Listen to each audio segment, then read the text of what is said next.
Hey, Katie here.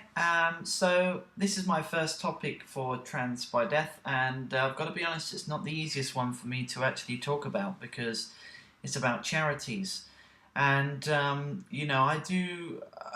wouldn't say I do a great deal of charity work. I've done a few charity events here and there throughout the years. And in terms of the money that I give to charities, it really is kind of on an ad hoc basis. I don't really have anything set up on a monthly direct debit or anything of that sort. So it's really when people do events and need sponsoring for certain charities, whether it's people at work doing a marathon or doing something, just randomly out there, climbing a mountain, parachuting, things like that, and the associated charities that they're giving for, I tend to donate and help them out. It all goes to a good cause, right? So that's what I tend to do in regards to that. But there is one charity that I think is definitely worth people's investment. My husband suffers from cluster headaches, which is a neurological disease that has very little research into it at the moment. There's no known cure. It's something that sufferers have to face throughout their life, and the pain is now known as being perhaps the most intense pain imaginable that they get for, it could be a sustained period of a few hours, and then the cluster headache disappears. And these sufferers can have multiple attacks a day. They could be suffering for continuous cluster headaches for months before they get a clear spell. My other half has, when he does have cluster headaches, it's 2 to 3 months at a time, and then he'll be clear for 6 months. So it's really difficult to plan for these times when this happens, but it is debilitating. He is off work pretty much most of the times during the severity of them, and obviously the sufferers themselves go through intense pain, and the drugs that they're put on at the moment are not the greatest drugs in the world. They really aren't. It's literally the NHS here, the public health system are researching into it, and some private entities are researching into what is the cause of cluster headaches. Some people say it's an offshoot of epilepsy, or epilepsy sufferers within the family. This tends to be sort of a drop down throughout the family tree, that this can happen to certain people.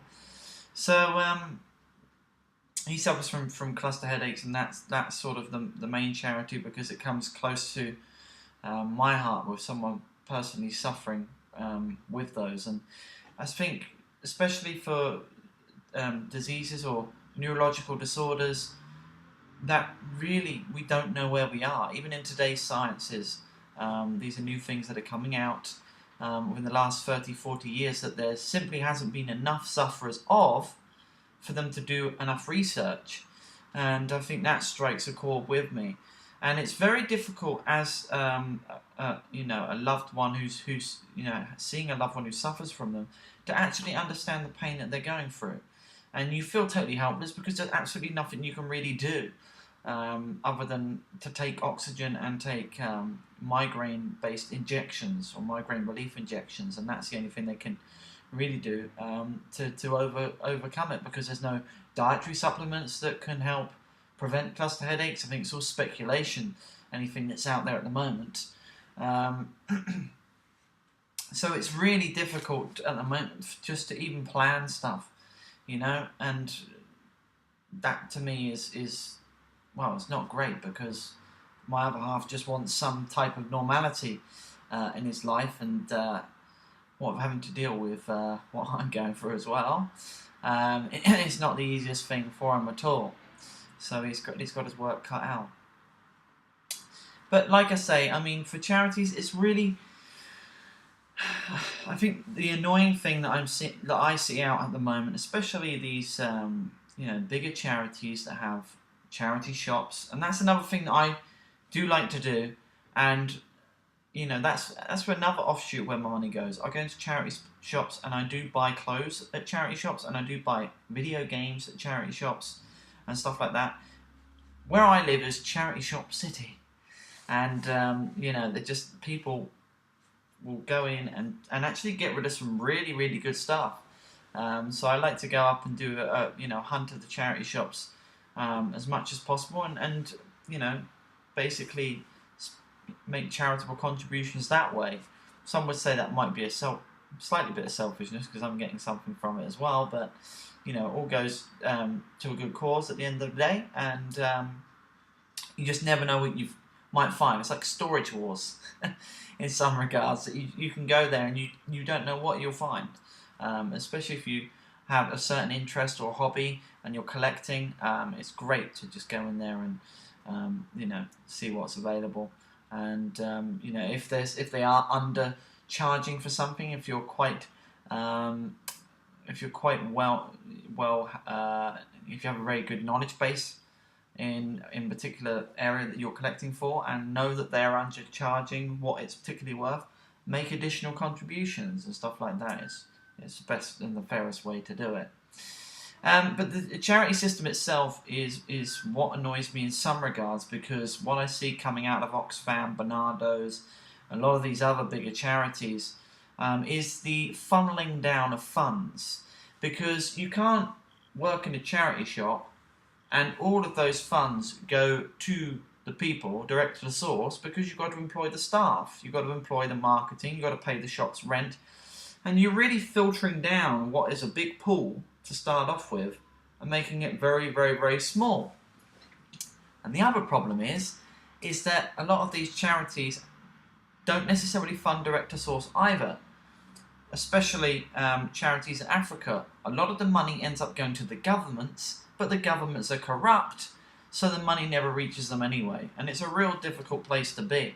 The only thing I can really advise is to try and do a little bit of research, and get it from multiple sources. Don't just take the first thing that you see as verbatim, but see what's out there. But I mean, if you want it on a more local level, one thing I'm definitely considering trying to do this year is do some voluntary work for shelter, and perhaps maybe not this year, maybe next, but actually spend Christmas Day and Boxing Day working for shelter in London, providing support, hot meals, conversation to a lot of the homeless in central London. So it's good, and that would be a really rewarding experience, something that I want to do. I just need to book that in and actually do it. So I need to do more charity-based stuff myself, actually physically trying to generate money for charity.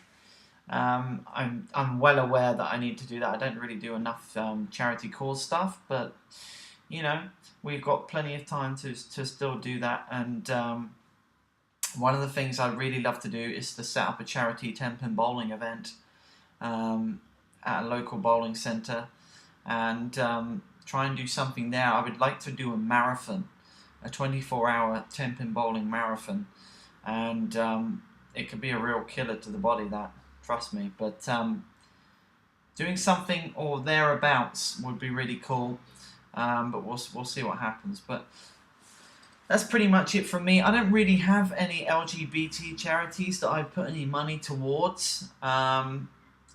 It's more what I see or affects me directly, or putting money in, locally, and or even just giving donations to some homeless people that are on the street.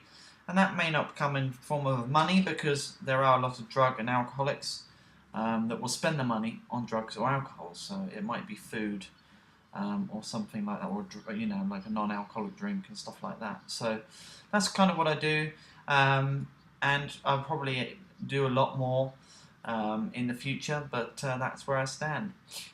Join me and the rest of the hosts. One of the future topics we're going to be talking about, which you may not know, is trans in sports.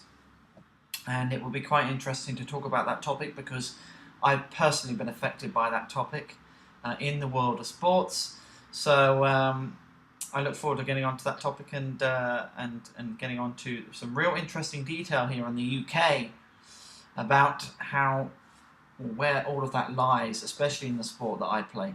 Anyway, I know I've been rambling on for way too long. I've been Katie for the first video. Thanks for watching. Anyway, see you later, guys. Bye.